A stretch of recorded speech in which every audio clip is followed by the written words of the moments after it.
Guys, what's up? So in this quick video I'm going to show you how you can get ombre hair in your Bitmoji. So go to your profile.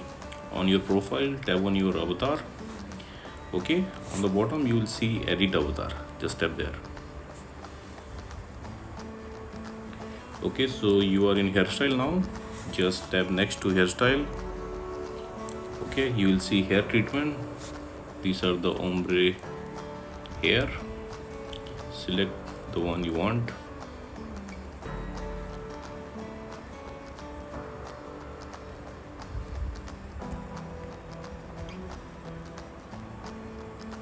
Okay, once you select the one you want, tap on the save button on the top right corner of the screen.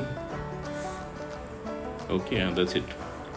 So that's it, guys. Likewise, you can get ombre hair in Bitmoji. So thanks for watching the video, guys. See you in the next video.